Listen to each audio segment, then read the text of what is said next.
नमस्कार मित्रों, स्वागत है आपका एक बार फिर से आपके अपने YouTube channel Shri Ram classes में। और आज हम बात करेंगे मनोविज्ञान के बारे में, मनोविज्ञान का अर्थ, उसकी प्रकृति और उसके क्षेत्र के बारे में। चलिए प्रारंभ करते हैं। मनोविज्ञान शताब्दियों पूर्व दर्शन शास्त्र की एक शाखा के रूप में जाना जाता था। साइकोलॉजी है जो प्रारंभ में दर्शन शास्त्र के साथ ही पढ़ा जाता था, फिर इसको दर्शन शास्त्र से अलग करके एक अलग से सब्जेक्ट बनाया गया। साइकोलॉजी शब्द का प्रथम प्रयोग रुडोल्फ गाइकले ने किया था। किसने किया था? रुडोल्फ गाइकले ने अपनी पुस्तक साइकोलॉजिया में किया था और साइकोलॉजिया का प्रकाशन हुआ था 1590 में। साइकोलॉजी अंग्रेजी भाषा का शब्द है जो लैटिन शब्द साइके व लॉगस से मिलकर बना। अब साइके व लॉगस का अर्थ क्या होता है? तो साइके का अर्थ होता है आत्मा और लॉगस का अर्थ होता है अध्ययन।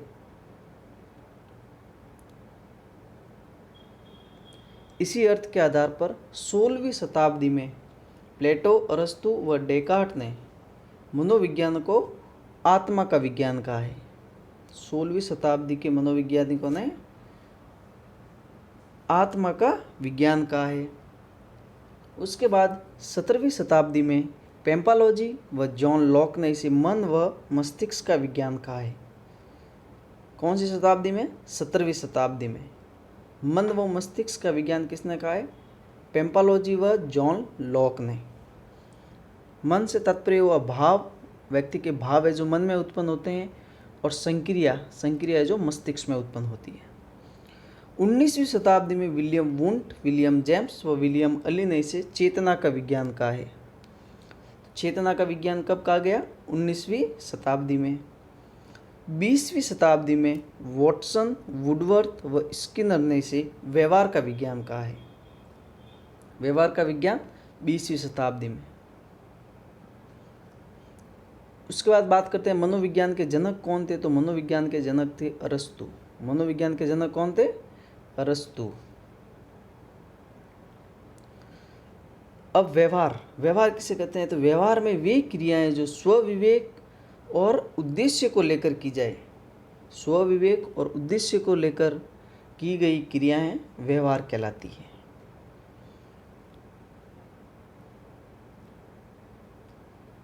अब बात करते हैं विलियम वुंट के बारे में, जिन्होंने पहली प्रयोगात्मक प्रयोगशाला खोली थी, और वो खोली थी जर्मनी के लिप्जिंग शहर में 1879 में।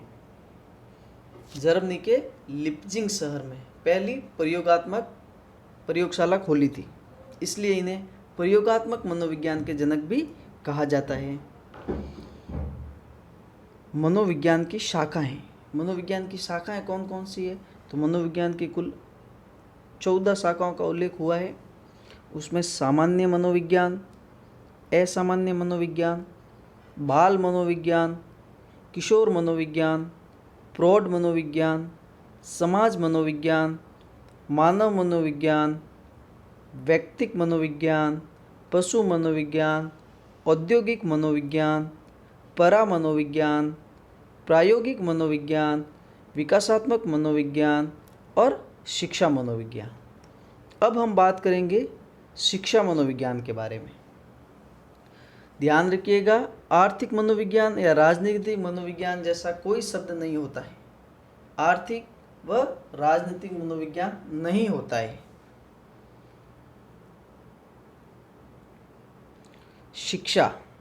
शिक्षा शब्द है जो संस्कृत के शिक्ष धातु से बना है, जिसका अर्थ होता है सीखना, और विद्या शब्द है जो संस्कृत के विद धातु से बना है, जिसका अर्थ होता है जानना। अंग्रेजी शब्द एजुकेशन जो एडुकेयर, एडुसियर व एडुकेटम से बना है। एडुकेयर का अर्थ होता है पालन पोषण करना, एडुसियर का अर्थ होता है नेतृत्व करना, और एडुकेटम है जो ई प्लस ड्यूको शब्दों से मिलकर बना है। ई से तात्पर्य हुआ अंदर से, व ड्यूको का अर्थ होता है बाहर निकालना। अर्थात शिक्षा का अर्थ क्या हुआ? बालक की अंतर्निहित शक्तियों को बाहर निकालना, उसमें परिवर्तन करना ही शिक्षा कहलाता है। बालक के अंतर्निहित शक्तियों को बाहर निकालकर उसमें परिवर्तन करना ही शिक्षा कहलाता है। अब शिक्षा के प्राचीन अर्थ क्या था? प्राचीन अर्थ के लिए शिक्षा को मोक्ष का मार्ग बताया गया है। शिक्षा ही मोक्ष का मार्ग है। नवीनतम अर्थ क्या है? मानव व्यवहार को परिवर्तन करने वाली शक्ति ही शिक्षा है। मानव व्यवहार को परिवर्तन करने वाली शक्ति ही शिक्षा है, ये नवीनतम अर्थ है। संकुचित अर्थ, शिक्षा का संकुचित अर्थ विद्यालय कॉलेज की 4 दीवारी के अंतर्गत दी जाने वाली शिक्षा। और संकीर्ण अर्थ है 3R। 3R से तात्पर्य हुआ रीडिंग, राइटिंग व अर्थमेटिक, अर्थात पढ़ना, लिखना और गणना करना। अब बात करते हैं शिक्षा मनोविज्ञान के बारे में। शिक्षा मनोविज्ञान, रूसो प्रथम वैज्ञानिक थे जिन्होंने मनोविज्ञान को शिक्षा में दृष्टिपात किया। ध्यान रखिएगा, मनोविज्ञान को शिक्षा में दृष्टिपात, शिक्षा मनोविज्ञान किसने दिया? रूसो ने। रूसो प्रथम मनोवैज्ञानिक थे जिन्होंने मनोविज्ञान को शिक्षा में दृष्टिपात किया। रूसो की पुस्तक है एमिल व इस्माइल, एमिल या इस्माइल, रूसो की पुस्तक है। इसमें बालक के स्वतंत्र शिक्षण पर बल दिया गया है। शिक्षा मनोविज्ञान की उत्पत्ति सन 1900 ईस्वी में मानी जाती है, लेकिन शिक्षा मनोविज्ञान का स्पष्ट रूप है जो 1920 में सामने आया। थॉर्नडाइक को प्रथम शैक्षणिक मनोविज्ञानिक, ध्यान रखिएगा, प्रथम शैक्षणिक मनोविज्ञानिक किसे माना जाता है? तो वो है थॉर्नडाइक। अब शिक्षा मनोविज्ञान का अर्थ, शिक्षा मनोविज्ञान का अर्थ है कि बालक के व्यवहार का अध्ययन कर उसमें परिवर्तन करना ही शिक्षा है। बालक के व्यवहार का अध्ययन कर उसमें परिवर्तन करना ही शिक्षा है। शिक्षा मनोविज्ञान के जनक है रूसो। शब्दों को थोड़ा गहराई से ध्यान रखिएगा, अगर सिर्फ मनोविज्ञान के जनक पूछते हैं तो वो अरस्तु है। शिक्षा मनोविज्ञान के जनक पूछ रहे हैं तो वो रूसो है। आधुनिक मनोविज्ञान के जनक है विलियम जेम्स। आधुनिक मनोविज्ञान के जनक कौन है? William James.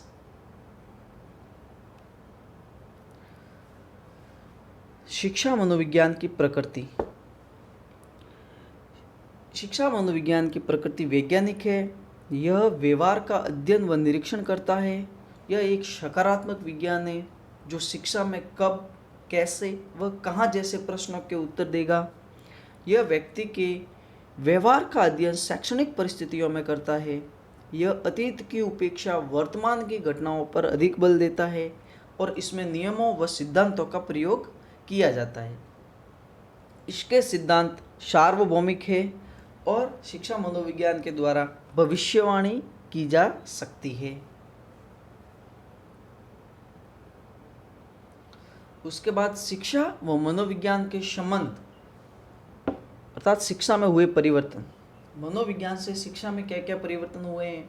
तो मनोविज्ञान से शिक्षण उद्देश्य में परिवर्तन हुए हैं, शिक्षण विधियों में परिवर्तन हुए हैं, पाठ्यक्रम, समय सारणी, अनुशासन, व्यक्तिगत विभिन्नता, बालकों में, विद्यालय में, सहायक सामग्री और पाठ्य सहगामी क्रियाएं, मापन व मूल्यांकन।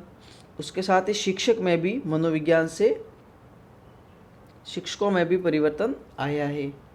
अब शिक्षक के लिए मनोविज्ञान की उपयोगिता, एक शिक्षक के लिए मनोविज्ञान पढ़ना या मनोविज्ञान जानना क्यों जरूरी है? शिक्षक का दृष्टिकोण उचित एवं व्यापक होना चाहिए। शिक्षक किसी भी कक्षा में शैक्षणिक माहौल पैदा कर सकेगा। शिक्षक बालक के व्यवहार को समझ सकेगा। शिक्षक उचित शिक्षण विधियों का चयन करेगा। शिक्षक बच्चों को अभिप्रेरित कर सकेगा।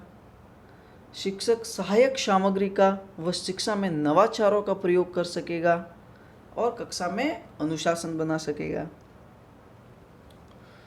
उसके बाद बाल विकास। बाल विकास ग्रीक काल के दार्शनिकों का मानना था कि बाल विकास बाल्य अवस्थाओं की घटनाएं बालक के बाद के जीवन को प्रेरित करती है। प्लेटो ने अपनी पुस्तक द रिपब्लिक में इस तथ्य को स्वीकार किया कि बाल्य अवस्था के प्रशिक्षण का प्रभाव बालक की व्यावसायिक दक्षता पर भी पड़ता है। अर्थात बालक को बाल्य अवस्था में जो शिक्षण दिया जाता है उसी के आधार पर उसका भविष्य का व्यवसाय निर्धारित होता है, ऐसा द रिपब्लिक जो प्लेटो की पुस्तक है उसमें लिखा गया है। 17वीं शताब्दी में कमेनियस ने स्कूल ऑफ इन्फेंसी की स्थापना की थी। कमेनियस ने 18वीं शताब्दी में पेम्पालोजी ने सर्वप्रथम बाल विकास का वैज्ञानिक विवरण सर्वप्रथम दिया था। पेम्पोलॉजी ने, किसने दिया था? पेस्टालॉजी ने सर्वप्रथम बाल विकास का वैज्ञानिक विवरण प्रस्तुत किया था। 19वीं शताब्दी में बाल अध्ययन आंदोलन अमेरिका में 1893 में चलाया गया था, जिसके जनक थे स्टेनले हॉल। बाल विकास आंदोलन के जनक थे स्टेनले हॉल और ये अमेरिका में 1893 में चलाया गया था। भारत में बाल विकास का अध्ययन की शुरुआत 1930 में मानी जाती है। मनोवैज्ञानिक प्रेयरी ने भारत में बाल विकास की शुरुआत की थी। प्रेयरी ने 1930 में अपनी पुस्तक the mind of my child, ये प्रेयरी की पुस्तक का नाम है, और इसमें उन्होंने अपने 3 वर्ष के पुत्र के समस्त व्यवहारों को बताया था। अब बात करते हैं बाल विकास का अर्थ। तो बाल विकास का अर्थ है गर्भधारण से लेकर किशोरावस्था तक होने वाले समस्त परिवर्तन। बाल विकास अभिप्राय गर्भधारण से लेकर किशोरावस्था तक होने वाले समस्त परिवर्तनों से। अब 4 अवस्थाएं गर्भधारण के बाद शैशवावस्था जो 0 से 6 वर्ष तक है, फिर बाल्यावस्था जो 6 से 12 वर्ष तक है, फिर किशोरावस्था जो 12 से 18 वर्ष तक है। बर्क के अनुसार बाल विकास जन्म पूर्व अवस्था से लेकर परिपक्वता अवस्था तक होने वाले समस्त परिवर्तनों को स्पष्ट करता है। परिभाषा दी थी बर्क ने।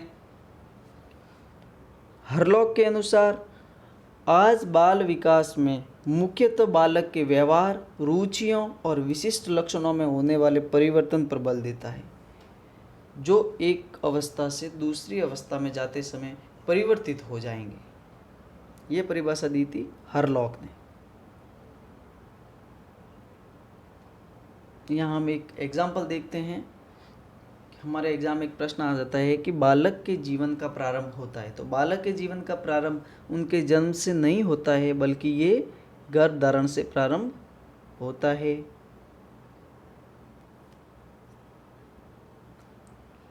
उसके बाद यही प्रश्न, इसकी थोड़ी लैंग्वेज चेंज करते हैं, बालक का विकास प्रारंभ होता है, तो भी आंसर यही रहेगा गर्भधारण से। बालक का विकास भी जन्म से नहीं, गर्भधारण से प्रारंभ होता है। और विकास प्रारंभ होता है तो भी गर्भधारण से। ये भाषा में परिवर्तन किया गया। इन तीनों प्रश्नों का आंसर ये एक ही होगा। तो ध्यान रखिएगा, बालक का जो जीवन प्रारंभ होता है वो उसके जन्म से नहीं होता, बल्कि गर्भधारण से प्रारंभ होता है। मानव का जन्म तो विकास में होने वाली एक वातावरणीय घटना है। मानव का जन्म विकास में होने वाली एक वातावरणीय घटना है।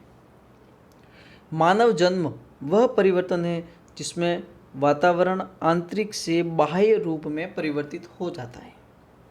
आंतरिक वातावरण की अवधि कम लेकिन बाह्य वातावरण की अवधि अधिक होती है, परंतु दोनों वातावरण का बाल विकास में समान महत्व है।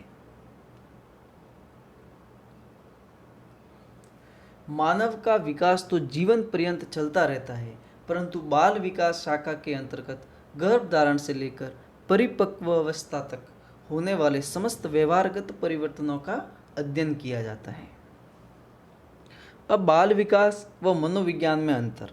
तो बाल विकास व मनोविज्ञान में क्या अंतर होता है? 20वीं शताब्दी में मनोवैज्ञानिक बाल व्यवहार के कुछ सीमित बिंदुओं पर बात कर रहे थे, जैसे संवेग, रुचि, खेल, भाषा इत्यादि। पर इस प्रकार का अध्ययन जिस शाखा में हो रहा था उसे बाल मनोविज्ञान कहा जाने लगा। धीरे धीरे बाल मनोविज्ञान की लोकप्रियता बढ़ने लगी। मनोवैज्ञानिकों ने अनुभव किया कि भिन्न भिन्न आयु स्तर व बालकों की अवस्था के अनुसार होने वाले समस्त प्रकार के परिवर्तनों का अध्ययन जिस शाखा में किया जाने लगा उसे बाल विकास के नाम से जाना जाता है। बाल विकास का क्षेत्र, बाल मनोविज्ञान का क्षेत्र जब बड़ा हो गया तो वही बाल विकास कहा जाने लगा। अब मनोविज्ञान एक विशिष्ट उपागम के रूप में हम बात करते हैं।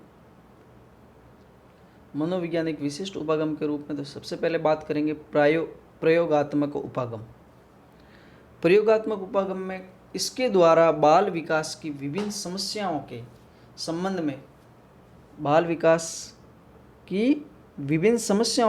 में कार्य कारण संबंध को जानने का प्रयास किया जाता है।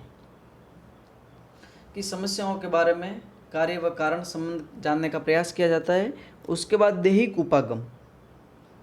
उपागम ये नाड़ी संस्थान शरीर की समस्त क्रियाओं को केंद्रित करता है। ये क्रियाएं शारीरिक व मनोवैज्ञानिक दोनों ही होती है, जैसे कंकाल तंत्र, तंत्रिका तंत्र, हार्मोन परिवर्तन इत्यादि।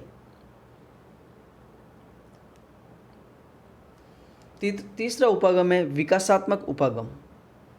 बाल विकास के अंतर्गत एक अवस्था से दूसरी अवस्था में प्रवेश करने पर बालक में कुछ तय परिवर्तन निर्धारित मापदंड होते हैं। उन सब का अध्ययन विकासात्मक अध्ययन कहलाता है। व्यक्तिगत उपागम, बालक का प्रत्येक व्यवहार उसके व्यक्तित्व को निर्धारित करता है। बालक की रुचियों, अभिरुचियों, आदतों को जानकर उसके बारे में भविष्यवाणी की जा सकती है। एक विशिष्ट उपागम बाल विकास बाल मनोविज्ञान का ही विकसित रूप है। इसके अंतर्गत दो अध्ययन प्रणालियों का प्रयोग किया जाता है, पहले समकालीन, दूसरी दीर्घकालीन। समकालीन में सिर्फ अनुमान लगा सकते हैं, लेकिन दीर्घकालीन उपागम में हम निष्कर्ष प्राप्त कर सकते हैं। अब बाल विकास शिक्षण की उपयोगिता व महत्व। बाल विकास शिक्षण की उपयोगिता व महत्व। बाल विकास है जो बालक के स्वभाव को समझने में सहायक है, बालक के व्यवहार को समझने में सहायक है, व्यक्तिगत विभिन्नताओं को समझने में सहायक है, वातावरण के निर्माण में सहायक है, मार्गदर्शन में सहायक है, भविष्यवाणी करने में सहायक है, सुखी पारिवारिक जीवन व्यतीत करने में सहायक है, व्यवहार नियंत्रण करने में सहायक है और व्यक्तित्व विकास को समझने में सहायक है।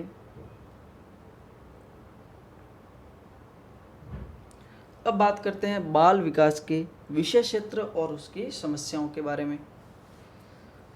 तो विकासशील मानव की आधारभूत यांत्रिकी और गतिशीलता का अध्ययन। विकासशील मानव की आधारभूत यांत्रिकी और गतिशीलता का अध्ययन। विकासशील मानव की दो अवस्थाएं होती है, जन्म से पूर्व की अवस्थाएं और जन्म के पश्चात या जन्म के बाद की अवस्थाएं।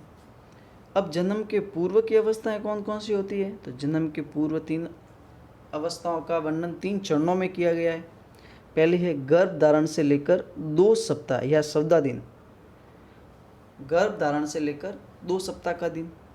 दूसरा चरण है 3 सप्ताह से 24 सप्ताह, यानी 3 सप्ताह से 2 साल तक। तीसरा चरण है 24 सप्ताह से जन्म तक, 24 सप्ताह से शिशु के जन्म तक। तो ये जन्म से पूर्व की 3 अवस्था हैं।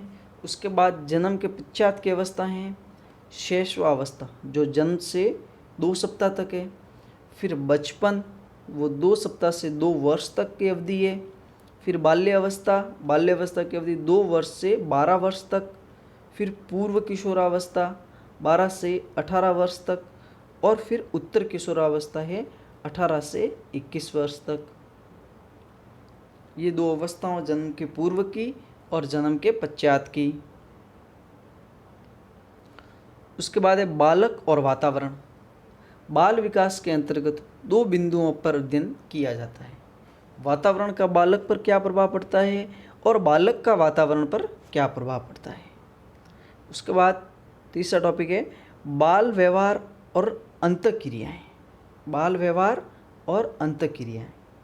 बालक का व्यवहार गतिशील होता है तथा बालक में विभिन्न शारीरिक व मानसिक योग्यताओं का विकास होता है। इस दशा में ये स्वाभाविक है कि बालक अंतःक्रियाएं करेगा जो बालक के व्यवहार को स्पष्ट करती है। अतः ये अंतःक्रियाएं पड़ोसी, परिवार, समाज के साथ की जाती है। उसके बाद मानसिक क्रियाएं हैं। इसके अंतर्गत जानना, पहचानना, स्मरण करना, चिंतन करना, आगमन, निगमन, विश्लेषण, संश्लेषण, प्रत्याभिज्ञान, प्रत्यास्मरण इत्यादि घटनाएं शामिल है। इन सब का अध्ययन दो तरीके से किया जाता है। उसमें से पहला है भिन्न भिन्न आयु स्तर के अनुसार मानसिक परिवर्तन कब व कैसे हो रहे हैं। दूसरा, मानसिक विकास कब और कैसे हो रहे हैं। उसके बाद व्यक्तिगत विभिन्नताओं का अध्ययन। बाल विकास में व्यक्तिगत विभिन्नताओं का अध्ययन किया जाता है। बालकों में रुचि, अभिरुचि, व्यवहार, अभिवृत्ति इत्यादि में विभिन्नता होती है और अध्ययन भी भिन्न भिन्न होता है। अब अध्ययन भिन्न भिन्न होता है तो अध्ययन की प्रणालियाँ के बारे में पढ़ेंगे। अध्ययन की प्रणाली, बाल विकास के अंतर्गत दो प्रणालियों का प्रयोग होता है, पहली समकालीन, दूसरी दीर्घकालीन। तो इन प्रणालियों के दो कार्य होते हैं, पहला सभी सूचनाओं को इकट्ठा करना और दूसरा है भिन्न भिन्न आयु स्तर के अनुसार बाल विकास से संबंधित सूचनाओं को इकट्ठा किया जाता है। समकालीन अध्ययन प्रणाली में मात्र अनुमान सामने आते हैं, जबकि दीर्घकालीन अध्ययन प्रणाली में निष्कर्ष सामने आते हैं। व्यक्ति का निर्धारण और मूल्यांकन, बालकों की शारीरिक, मानसिक, सामाजिक और सामाजिक योग्यताओं का निर्धारण का मूल्यांकन किया जाता है। व्यक्ति का मूल्यांकन उसकी शारीरिक, मानसिक, सामाजिक व सांवेगिक योग्यताओं के आधार पर किया जाता है।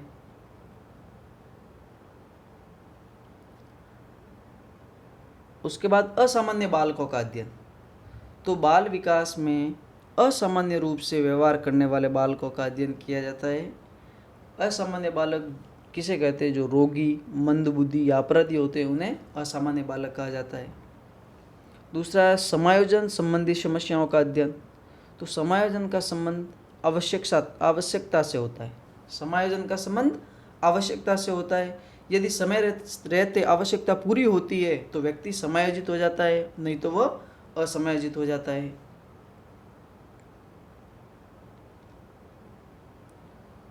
अब बाल विकास के नियम और सिद्धांत।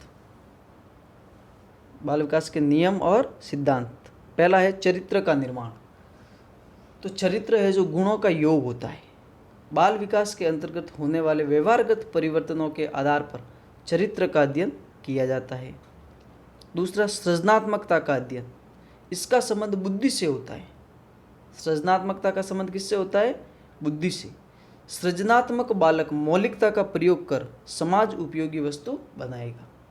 सृजनात्मक बालक है जो मौलिकता का प्रयोग कर समाज उपयोगी वस्तु बनाता है। बालक में रुचियाँ कैसे पैदा होती है? प्रशिक्षण से, वंशानुक्रम से, समाजीकरण से और अभिभावक बालक संबंध से बालकों में रुचियाँ उत्पन्न होती है। अब बाल विकास को प्रभावित करने वाले कारक कौन कौन से हैं? तो बाल विकास को प्रभावित करने वाला कारक है, पहला कारक है वंशानुक्रम।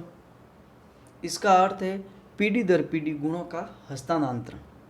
एक संतान माता पिता के 23 जोड़े गुणसूत्रों से निर्मित होते हैं। प्रकृति में प्रत्येक पीढ़ी का कार्य माता पिता द्वारा संतान से जैविकीय और मनोवैज्ञानिक विशेषताओं का हस्तांतरण करना है। मनोवैज्ञानिक जेम्स ड्रेवर के अनुसार माता पिता की शारीरिक और मानसिक विशेषताओं का हस्तांतरण ही वंशानुक्रम है। अर्थात जैसे माता पिता के शारीरिक व मानसिक गुण हैं वही संतान में हस्तांतरित होते हैं, ऐसा कहा था जेम्स ड्रेवर ने। तो वंशानुक्रम में कुछ सिद्धांत दिए गए हैं। उसमें पहला सिद्धांत है बीज कोष की निरंतरता का सिद्धांत। बीज कोष की निरंतरता का सिद्धांत दिया था बीजमैन ने। इनके अनुसार जीन के माध्यम से जनित द्रव्य माता पिता के गुणों को अगली पीढ़ी में स्थानांतरित करता है। ऐसा पीढ़ी दर पीढ़ी होता रहता है। तो ये है बीज कोष की निरंतरता का सिद्धांत जो बीजमैन ने दिया था। उसके बाद जीव गणना का सिद्धांत। जीव गणना का सिद्धांत दिया था गोल्टन ने।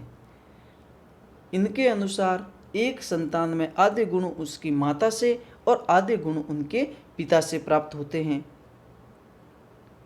ये जीव गणना का सिद्धांत जो गॉल्टन ने दिया था। उसके बाद समानता का सिद्धांत, तो इसके अनुसार माता पिता से ही समान गुणों वाले संतान ही पैदा होती है, अर्थात समान प्रजाति समान प्रजाति को ही जन्म देगी। तो ये समानता का सिद्धांत है। उसके बाद विभिन्नता का सिद्धांत, तो इसके अनुसार विभिन्नता के अनुसार हुआ कि माता पिता से कुछ भिन्न संतान पैदा होना विभिन्नता का सिद्धांत कहलाता है। प्रत्यागमन का सिद्धांत, तो माता पिता के ठीक विपरीत गुणों वाले संतान पैदा होती है, तो उसे प्रत्यागमन का सिद्धांत कहा गया है। अर्जित गुणों का सिद्धांत दिया था मैकडूगल ने, और मैकडूगल ने छुओं पर प्रयोग किया कि छुए जिस रास्ते खाना खाने जाया करते थे उसने वहाँ करंट छोड़ दिया। पहली पीढ़ी में 165 बार करंट खाया और यह अर्जित गुण 5वीं पीढ़ी ने सिर्फ 25 बार ही देखा गया। तो धीरे धीरे उन्होंने गुण अर्जित कर लिए। तो ये हुआ अर्जित गुणों का सिद्धांत, ये दिया था मैकडूगल ने। अब बालक पर वंशानुक्रम का प्रभाव, तो बालक पर वंशानुक्रम का क्या प्रभाव पड़ता है? तो पहला मूल प्रवृत्तियों पर प्रभाव। थॉर्नडाइक के अनुसार बालक की मूल प्रवृत्तियों का केंद्र वंशानुक्रम है। मूल प्रवृत्तियां होती है जो वंशानुक्रम से प्राप्त होती है। शारीरिक लक्षणों पर प्रभाव, पियर्सन ने बताया बालक की लंबाई, वजन, रंग, रूप आदि की संरचना है जो माता पिता पर निर्भर करती है। तो ये शारीरिक लक्षणों का प्रभाव हो गया। प्रजाति की श्रेष्ठता, क्लीनबर्ग ने बताया कि अमेरिका के श्वेत लोग अफ्रीका के निग्रो लोगों से सर्वश्रेष्ठ होते हैं। तो ये प्रजाति की श्रेष्ठता हो गई। व्यावसायिक योग्यता का सिद्धांत, कैटल के अनुसार वंशानुक्रम का प्रभाव व्यावसायिक योग्यता पर प्रभाव पड़ता है। 885 उच्च उद्योगपतियों पर किए गए अध्ययन से स्पष्ट हुआ कि उनके पूर्वज भी उद्योगपति थे। तो ये हो गया व्यावसायिक योग्यता का प्रभाव जो कैटल ने दिया था। उसके बाद सामाजिक स्थिति का प्रभाव, तो सामाजिक स्थिति का प्रभाव दिया था विनशिप ने। सामाजिक स्थिति में उन्होंने बताया कि माता पिता की सामाजिक प्रतिष्ठा, पद, गुण बालक को प्रभावित करते हैं। बुद्धि का प्रभाव गोडार्ड ने दिया। मंद बुद्धि बालक माता पिता की संतान मंद बुद्धि व तीव्र बुद्धि माता पिता की संतान तीव्र बुद्धि ही पैदा होगी। तो ये बुद्धि का प्रभाव हो गया, ये बताया था गोडार्ड ने। बाल विकास को प्रभावित करने वाले कारक पहला था वंशानुक्रम। अब दूसरा बात करते हैं वातावरण। तो बालक के चारों ओर का आवरण ही वातावरण है। एनास्टोमी के अनुसार वातावरण वह कारक है जो जीन्स को छोड़कर सभी घटकों को प्रभावित करता है। वातावरण वह कारक है जो जीन्स को छोड़कर सभी घटकों को प्रभावित करता है। अब बालक पर वातावरण का प्रभाव, बालक पर वातावरण का क्या प्रभाव पड़ता है? तो उसके शारीरिक लक्षणों पर प्रभाव पड़ता है। शारीरिक लक्षणों पर प्रभाव पड़ता है तो बोनस ने बताया कि शारीरिक लक्षणों पर वातावरण का प्रभाव पड़ता है। मानसिक विकास पर भी वातावरण का प्रभाव पड़ता है। गॉर्डन ने बताया कि उच्च सामाजिक संस्कृति वातावरण बालक के मानसिक विकास को तीव्र कर देते हैं और निम्न सामाजिक संस्कृति वातावरण बालक के मानसिक विकास को कम कर देते हैं। प्रजातीय श्रेष्ठता, ये क्लीन विस्लर ने बताया कि प्रजातीय श्रेष्ठता वंशानुक्रम को नहीं वातावरण से प्रभावित होती है। जिस वातावरण में जैसा व्यक्ति रहता है वैसा ही वो वातावरण सीखता है। बुद्धि पर प्रभाव, ये कैंडल ने बताया था कि उत्तम वातावरण बालक की बुद्धि प्रभावित, उत्तम वातावरण है जो बालक की बुद्धि को प्रभावित करता है। व्यक्तित्व पर प्रभाव, वातावरण है जो व्यक्तित्व पर प्रभाव डालता है। न्यूमैन फ्रीमैन ने बताया कि यदि दो अलग अलग बालकों को अलग अलग वातावरण में रखा जाए तो उनका व्यक्तित्व वातावरण से प्रभावित होगा।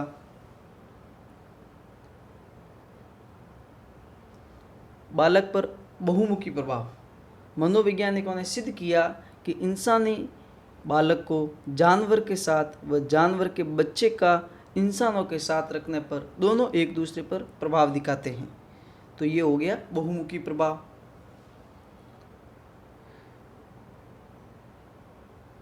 ये था वातावरण। अब तीसरा है बुद्धि। प्रतिभाशाली बालक 11 माह व सामान्य बालक 14 माह व मंद बुद्धि बालक है जो 24 माह में बोलना सीखते हैं। अर्थात बालक को बुद्धि प्रभावित करती है। बुद्धि के बाद बात करते हैं लिंग भेद। तो जन्म के समय लड़कों का भार लड़कियों के भार से 1 पौंड अधिक होता है। तो लिंग भेद भी है जो बाल विकास को प्रभावित करने वाला कारक है। जन्म कर्म। परिवार में जन्म लेने वाले प्रथम बालक की अपेक्षा दूसरे बालक का विकास तीव्र होता है। आहार। वाटरलू के अनुसार ग्रामीणों को 2400 कैलोरी व शहरी को 2100 कैलोरी ऊर्जा की आवश्यकता होती है। तो आहार है, ये भी बाल विकास को प्रभावित करने वाला कारक है। अंतःस्रावी ग्रंथियां भी बाल विकास को प्रभावित करती है। भयंकर चोट व रोग भी बाल विकास को प्रभावित करती है। प्रजाति व देश, शुद्ध वायु व प्रकाश भी बाल विकास को प्रभावित करते हैं। अब बाल विकास के सिद्धांत की बात करते हैं। तो पहला सिद्धांत है समान प्रतिमान का सिद्धांत। समान प्रतिमान का सिद्धांत क्या है कि दो व्यक्ति भिन्न भिन्न होते हैं लेकिन उनमें विकास समान ही चलेगा। दो व्यक्ति भिन्न भिन्न होते हैं लेकिन उनमें विकास है जो समान ही चलता है। तो ये समान प्रतिमान का सिद्धांत हुआ।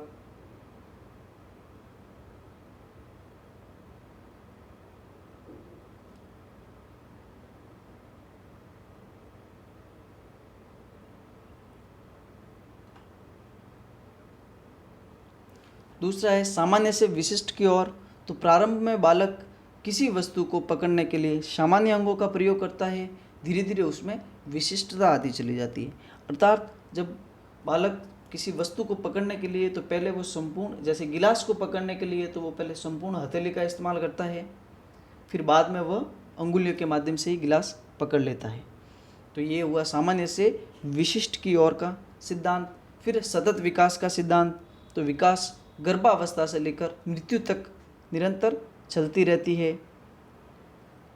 परस्पर संबंधता का सिद्धांत। विकास का एक पक्ष अन्य पक्षों से संबंधित होता है। किसी बालक का यदि मानसिक विकास तीव्र होता है तो उसके अन्य विकास भी तीव्र होंगे। तो ये परस्पर संबंधता होती है। अगला है विकास की गति की विभिन्नता का नियम। विकास की गति की भिन्नता का नियम। तो विकास की गति में भिन्नता कार्य करती है। जैसे बोलना है तो कोई बालक, प्रतिभाशाली बालक 11 माह में बोलना सीख जाता है, सामान्य बालक 14 माह में बोलना सीखता है, बल्कि मंदबुद्धि बालक है जो 24 माह में बोलना सीखता है। तो ये गति की भिन्नता हो गई। अगला है व्यक्तिगत विभिन्नता का सिद्धांत। बाल विकास के अंतर्गत विकास व्यक्तिगत विभिन्नता के अनुसार होगा। विकास दिशा व क्रमबद्धता का सिद्धांत।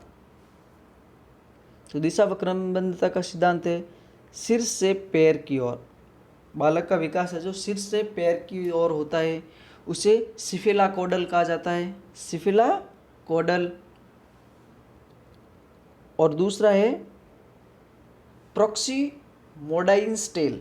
प्रॉक्सिमोडाइन स्टेल। तो पहले सामान्य और फिर विशिष्ट अंगों का विकास होता है। उसके बाद है एकीकरण का सिद्धांत। एकीकरण का सिद्धांत बाल विकास के अंतर्गत पहले मुख्य अंगों का विकास होता है, फिर विशिष्ट अंगों का विकास होता है। तो ये हो गया एकीकरण का सिद्धांत। थैंक यू मित्रों।